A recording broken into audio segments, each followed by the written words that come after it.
Kode etik bagi psikolog dan ilmuwan psikologi, panduan profesionalisme. Hai, I'm Seka Fitriani, mahasiswi S1 Psikologi Universitas Esa Unggul. Pada kesempatan kali ini, saya akan menjelaskan mengenai kode etik psikologi Indonesia. Menurut Himpunan Psikologi Indonesia, di sini terdapat 6 bab, yaitu yang pertama mengenai pedoman umum, terdapat 2 pasal, kemudian ada bab 2 mengatasi isu etika, terdapat 4 pasal, kemudian ada bab 3 mengenai kompetensi, terdapat 5 pasal, selanjutnya ada bab 4 mengenai hubungan antar manusia, terdapat 10 pasal, selanjutnya bab 5 mengenai kerahasiaan rekam dan hasil pemeriksaan psikologi, terdapat 5 pasal, dan terakhir ada bab 6 mengenai iklan dan peringatan publik, terdapat 5 pasal. Pada bab 1 memuat 2 pasal yang mendasar. Pasal pertama membahas definisi dan pengertian penting dalam ranah psikologi, seperti kode etik psikologi dan perbedaan antara psikolog dan ilmuwan psikologi. Pasal ini juga menegaskan bahwa psikolog harus memiliki izin praktik psikologi sesuai peraturan yang berlaku. Pasal 2 menguraikan prinsip-prinsip yang harus dipegang teguh oleh psikolog dan ilmuwan psikologi dalam memberikan layanan. Ini termasuk penghormatan terhadap martabat manusia, integritas ilmiah, profesionalisme, keadilan, dan memberikan manfaat untuk kesejahteraan manusia.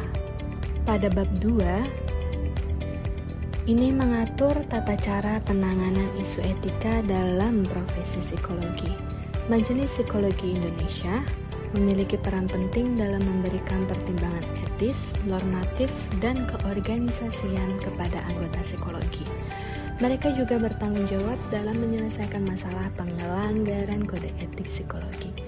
Sanksi akan diberlakukan bagi pelanggaran wewenang di bidang keahlian psikologi dan pelanggaran terhadap kode etik psikologi, yang dapat berupa pelanggaran ringan, sedang, atau berat.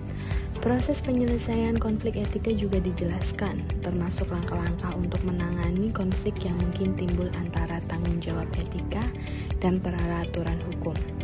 Keluhan terkait pelanggaran etika akan diproses dengan adil, asalkan didasarkan pada fakta-fakta yang jelas dan masuk akal. Kemudian pada bab 3, pada pasal 7, psikolog dan ilmuwan psikologi diizinkan memberikan layanan sesuai dengan kompetensi dan kualifikasi mereka berdasarkan pendidikan, pelatihan, atau pengalaman yang dapat dipertanggungjawabkan secara ilmiah. Ini termasuk mengajar, melakukan penelitian, atau intervensi sosial. Psikolog juga dapat melakukan praktik psikologi terutama terkait asesmen dan intervensi setelah memperoleh izin praktik dengan kompetensi yang sesuai dengan pendidikan, pelatihan, pengalaman terbimbing, dan konsultasi yang dapat dipertanggungjawabkan. Pada pasal 8, psikolog dan ilmuwan psikologi diwajibkan untuk terus memperbarui dan meningkatkan kompetensi mereka melalui upaya-upaya berkelanjutan. Pasal 9, psikolog dan ilmuwan psikologi harus memutuskan berdasarkan pengetahuan ilmiah dan sikap profesional yang telah diuji dan diterima secara luas dalam disiplin ilmu psikologi. Selanjutnya pada pasal 10, psikolog dan ilmuwan psikologi yang mendelegasikan pekerjaan harus memastikan bahwa orang yang menerima delegasi memiliki kualifikasi yang memadai, menghindari konflik kepentingan, dan memastikan bahwa pekerjaan dilaksanakan dengan kompetensi.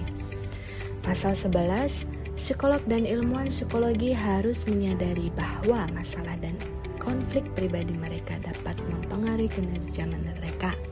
Oleh karena itu, mereka harus mampu menahan diri dari tindakan yang dapat merugikan pengguna layanan psikologi dan pihak-pihak lainnya. Selanjutnya pasal 12, dalam situasi darurat di mana tenaga psikolog dan atau ilmuwan psikologi yang memiliki kompetensi tidak tersedia, psikolog yang tidak memiliki kompetensi di bidang tertentu tetap dapat memberikan layanan psikologi demi memenuhi kebutuhan mendesak. Selanjutnya ada bab 4, Kami berkomitmen untuk memastikan bahwa layanan psikologi yang kami berikan dilakukan dengan integritas, profesionalisme, dan dengan memprioritaskan kesejahteraan individu yang kami layani. Kami menghindari segala bentuk pelecehan, mengambil langkah-langkah untuk mencegah dampak buruk, dan mematuhi prinsip-prinsip etika dalam praktik psikologi.